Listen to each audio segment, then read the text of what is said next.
Okay, I'm gonna have a quick play with one of the colorings we've already worked with doodads, just to show you like some of the changes, on-screen changes, of playing with some of the variables uh, will do for you.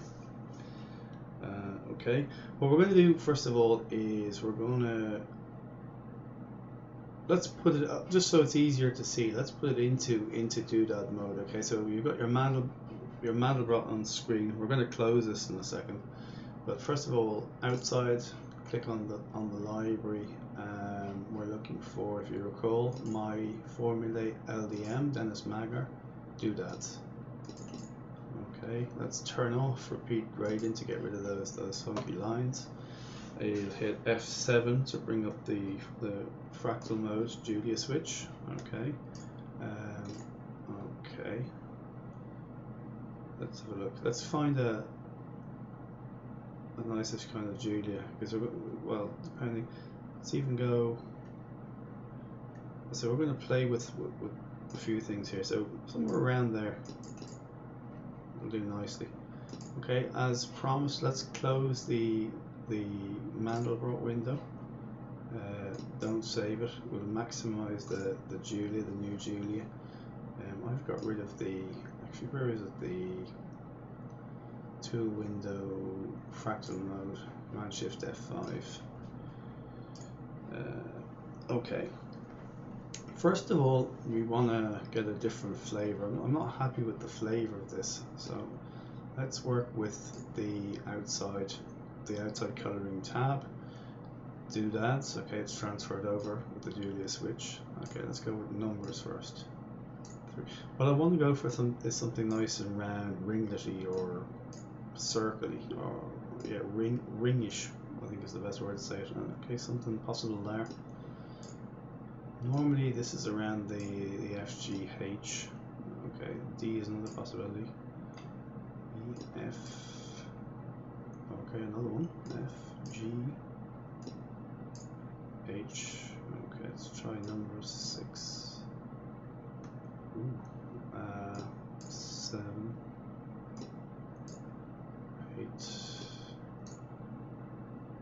Okay, as you can see, there are all sorts of radically different shapes here.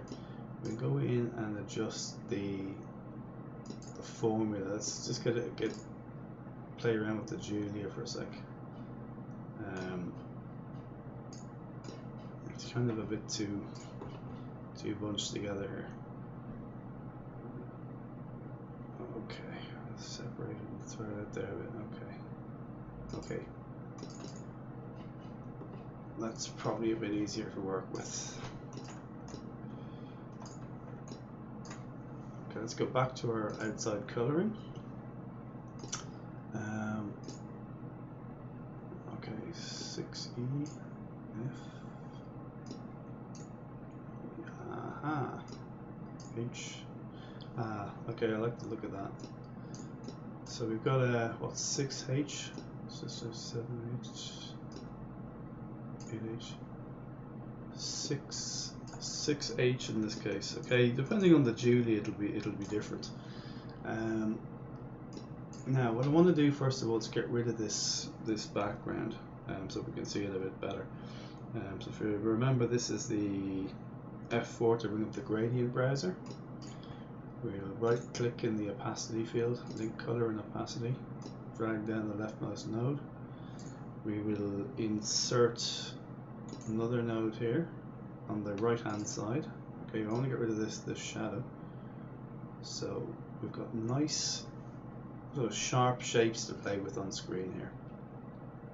Let's close the gradient browser for a moment, or the gradient window. I want to zoom in. Okay, and then first of all we could look at, let's duplicate there first of all. Okay, so we don't mess up this original, we've got a protected background there. Actually, we'll turn that off as well so you can't move it. Trap at end. Okay, just have a look at that, see what it does. Okay, look at that's kind of where I was going for. You see the way it is? I want to define those shapes a little bit more. If you go into flavor multiplier, okay. Again, it makes a slight change. It's kind of contraction, relaxation. If we go down, let's have a look at the coloring modes and the radical changes that this makes. Okay, if we go to triangles, this is kind of a texture overlay, and below you've got like options that you can fill in here. For example, to change the texture style, PF texture mode, A patterns. Okay, these are all. This is a built-in, I mentioned this in an earlier lesson, it's built-in texturing within the actual coloring algorithm, as opposed to having to mask and put something on top. I generally would use this in conjunction with a mask anyway, just to, I'll show you what I mean, just to isolate the area that I want to mask. So again, we'll copy, turn that into a mask. Okay, and it's just affecting. If I change the blend mode of the upper layer, it's just affecting this shape that we've just created. Nothing more than that. But I said I don't want this for the moment. Let's go back to where we were. Down below we have an expand. Okay, if we can find it, we have an expand, contract. Okay, this is basically doing the same thing. Probably a bit, you know, you've got a little bit more flexibility. It'll contract and it expand a bit more readily than the flavor multiplier. In fact, that's what I was looking for. It just separates. Okay, didn't quite work. It should do. Ah, yeah, it did work. I beg your pardon. Control Y. There you go. I had the bottom layer visibility turned on, so it was confusing me a little bit. So that's what I'm saying. Gradually, you can kind of isolate these little circles. Let's zoom into something here. Way out. Okay, the further out you go, you get these kind of really fine filigree shapes, etc. Just one more thing I'd mention in here is morphs. Okay, take a look at this. You've got your, I'm going to backtrack here a bit. You've got your basic shape here. Morphs do exactly what they say on the tin. They'll radically change it. Okay, look, that's kind of where I was going. You can then work with just a single. This is what I was going for. Just a single shape. They're changing the morph in this case. Okay, I came up with it. So a morph. Well, I have a morph 2. Let's see what the other ones do. 3, 4, 5, 6, 7. Okay, what I'm going to do, I'm going to basically leave it at that. I'll save the file and include it with the tutorial for you guys to have a look at. Okay, but basically what we did, we took a Mandelbrot starting point, we isolated a Julia, we zoomed into an area of that Julia, and then we, you know, with the doodads, we basically just tweaked the Julia settings, relaxation, contraction, and finally we, you know, found a morph that gave us something. Basically isolated that shape, and that's what we're left with, a nice O, or, well, I suppose for lack of a better word, a nice O. So leave it at that, and in the next lesson we're going to have a look at the orbit traps. We're going to, you know, because traps are kind of very cool, and there are a ton of formula colorings within Ultra Fractal that have trapping in them. I'm going to basically work with the classics, which are by Damien Jones, because I want to illustrate the direct plugin in the standard UCL. Okay, because it kind of works a little bit differently, but it does work with the Damien Jones colorings as well. But as I mentioned in an earlier lesson, it creates a lot more code, which is why, if you recall correctly, in the settings we have compressed parameters larger than 2K checked, because this creates kind of parameters way in excess of 2KB. Okay, so I'll leave it at that and we'll go on to the next one. Okay, now let's take a look at orbit traps as promised. What we're going to basically look at here is an outside coloring mode. I think you can work with it on. Let me explain that some fractals, okay, work with inside colorings. Others, the majority in my experience, work with outside colorings, and some can actually work with both. Maybe in a later lesson we look at something that uses the inside coloring. But for the time being, I'm going to work with just outside colorings, okay? So we'll toggle open the library. And what we're going to work with here is orbit traps, okay? I just want to have a look at something quickly. I want to see if the one in DMJ3 is any different to the one that's in the standard UCL. And the answer to that is possibly yes. So we'll have a look at this, okay?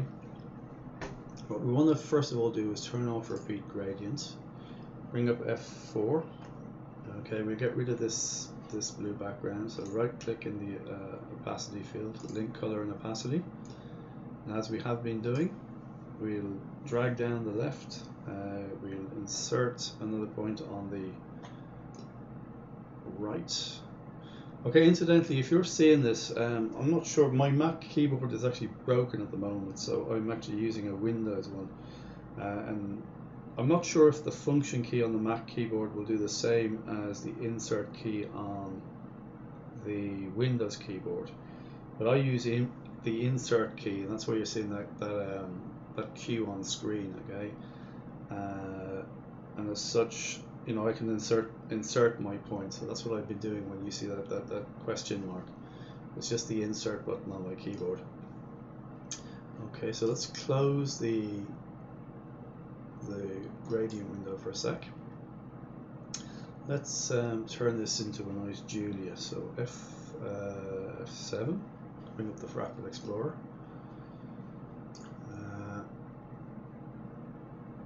Julia, let's have a look. Go down classic. Okay, even something like that. Okay, we'll close the Mandelbrot, maximize the Julia. I suppose we can zoom in a bit to better see what we're doing. Okay, so we've got holes in our story as it was, which we can address like in a minute. But yeah, F4, okay. And if you recall in an earlier lesson how we fixed the hole, it should be the same here. Just drag the blue out to the left. Okay, whoops. We're not quite that far. Okay, it's my transparency isn't all the way across. And I do want that shape, so okay. So we'll have to play around probably a bit with the gradient. Okay.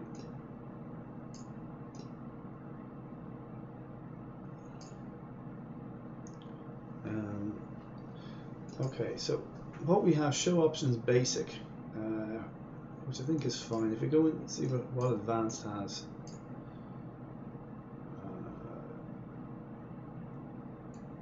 okay, there's quite a bit in there. Okay, this is something you can experiment with yourselves, okay? Because we're going to be looking at something compared to this. As I said, in the standard UCL, there's an orbit traps coloring, which is quite basic even compared to this. This is quite a powerful one here. But pretty much a lot of what you see in here, you're also going to see in the plug-in direct coloring, which we're also going to look at in a minute. So again, just to point out trap modes, okay. Farthest gives us this this kind of this globe shape that we're going to work with. Okay, let's just have a look at some of the others. Okay, that will give us our transparency last zone. Okay, we could work with really any of these, I suppose. Okay, different ones do different things. Okay, what I like most about this particular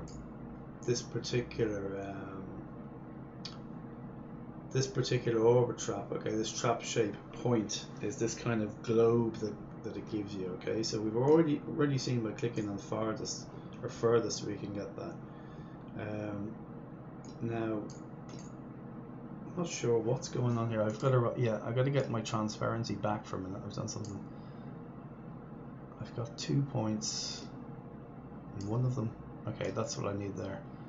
It was a little bit too far over. Yeah, if I go too far over, what's happening? It's not quite touching the side here.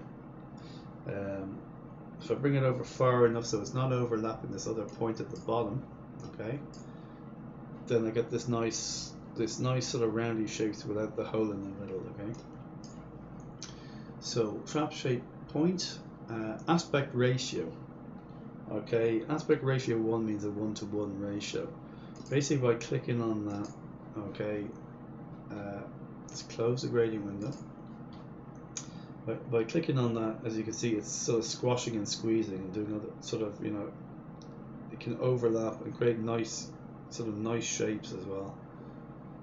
That's actually, my range is too high from rotate. I think I had it set to rotate, do something else. Okay, as you can see, this it can do some really nice shapes, or it can just give us a standard stranded circle. So it does definitely have its uses, but it sort of squashes and squeezes and whatever. I suppose it's like getting a ketchup bottle and squeezing it. Okay, it actually changes its form. So that's kind of what aspect ratio will do for you. Diameter, okay. This, I think, was something that was missing in the formula in the standard UCL. But again, okay, it's just making it bigger, and as it overlaps, okay, again, nice shapes. So, you know, you could probably do that, use a combination of it with aspect ratio. Let's see what that's doing. You know, all the time you're forming shapes. Okay, trap center, something I never touch because it just turns everything off, throws everything off kilter. It's not actually doing it there. Okay, but I have in the past, I've put it, you know, if I'm zoomed out and I actually change the trap center, it just moves everything off. It's not sort of sitting on top of the underlying layer. So that's what we're looking at with orbit trap standard UF3. Okay. And that's in basic mode. Let's make a copy of this. Okay, what we're going to do is turn off the background layer, okay, before we do anything else. Let us now go ahead and click the library launcher. We'll go into standard UCL, okay, and we'll click on plugin coloring direct. Okay. Now, what have we got here? First thing we're met with is a black screen and a very faint outline of that same shape. Now, where did that same shape come from? Okay, and basically the answer to that is, if you look down here, we've got trap shape point. Okay, and point. I'm just going to, as I said, it's invisible. I'm going to click on the background layer for a sec. Point is what we had this set to here. Trap shape point. Okay. Turn it off. Turn the visibility off. Go back onto layer 1. So we're working with point. I'm just going to bring up the gradient browser for a minute. Okay. If I look at the gradient browser, okay, over here on the left is blue anyway, and it should be invisible. But what have we got here? We've got black. So let's have a look back in the layer properties panel. If you actually have a look here, you've got things black bars. Okay, in the case of this particular, let me explain first that the one on the top, solid color, comes into play a lot when we're using masks. You know, if you're using it, let's think of masks in terms of positive and negative.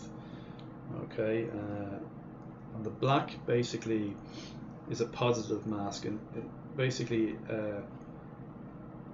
as you've seen before, we mask something. Okay, it sits within the actual shape. If you have this set to transparent and you reverse the gradient, an ultrafractal, it reverses the mask. In other words, it masks everything outside the shape and nothing within the shape. Okay, I'll go down to base color. Okay, and this is what we're looking for here. Let's click on this, and if we change the color to green and click OK, that's what's driving the black. Okay, what we don't want basically is anything there. So we make it transparent. We've got our shape, but it's still,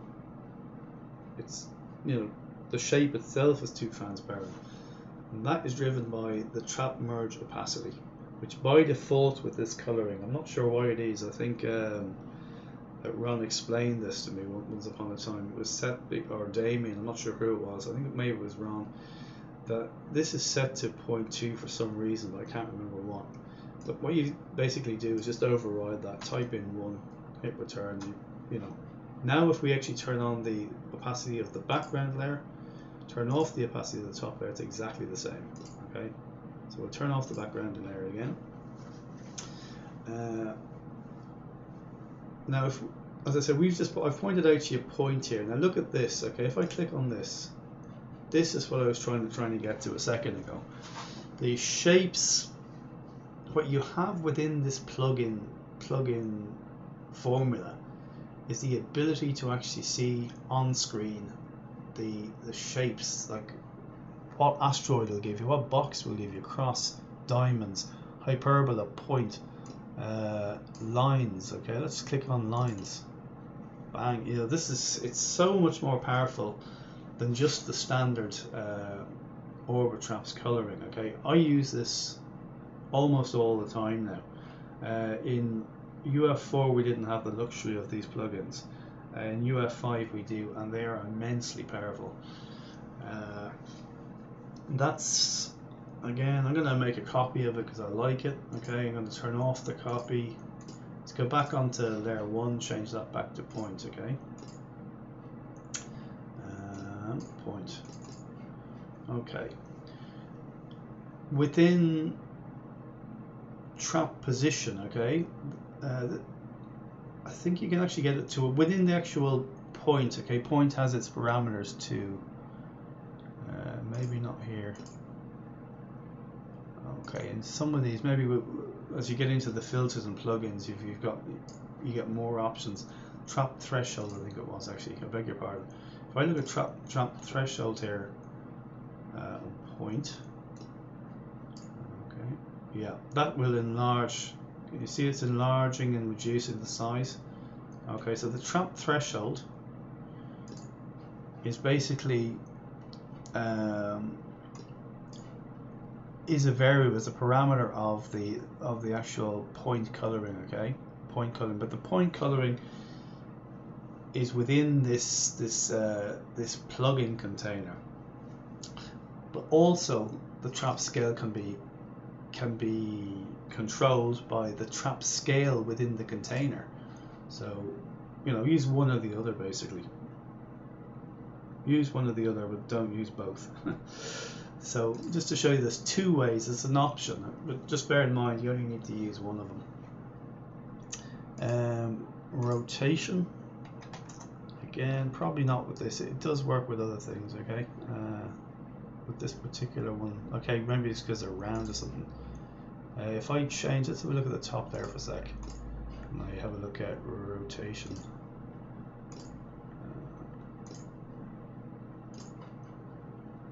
Okay, look, that's to say, the other's round. If you have a look at basically something with a bit of shape other than round, and you work with rotation, it'll actually rotate the it'll actually rotate the stalks around in this case, the lines or whatever. So as I said, it was just to point out what rotation does. Aspect ratio is the same as in the other. Okay, I'm going to sort of leave it there for this one. Okay, what we'll go into probably in a later lesson is the trap shape wrapper. What we could do, actually no, we'll have a look at it now. If I have a look at the trap shape wrapper, let's click on this the browse window here. I want to go into my formula, which I've got nothing in here, okay, because I haven't copied anything. There's only a few of them in here anyway, but it's RKB, which is I think Robert Bunny. No, it's not. I beg your pardon. It's REB I'm looking for. I want to look at convoluted trap shape. This is actually a filter. I've got to go right down for convolution shape wrapper. Okay. Let's change the flavor of the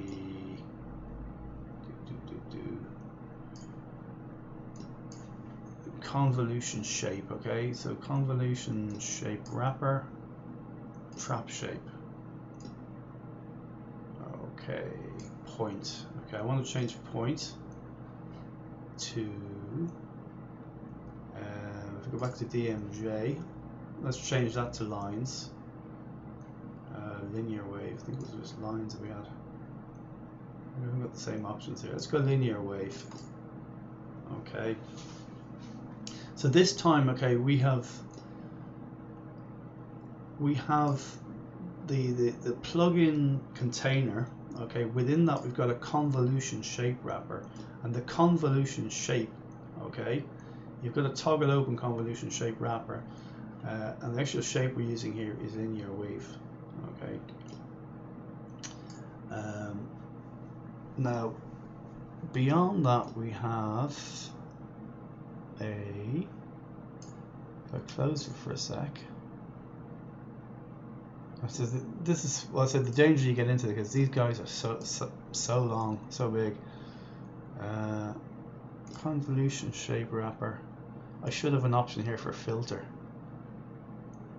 Linear wave, trap position, add convolution. Yeah, this is it, because there's so much in here, it's actually hidden. But it's this one here. It says null filter. Okay. And these are the filters I mentioned. So you've got to kind of, they're deep within the program. At the moment we've got null filter and we've got oil paint filter here. Okay. Now what I want to do to illustrate this best is probably, if we use that background layer we had, let's bring back, no, let's change the gradient. So we'll right click in the Fractal window. We will use gradient, replace.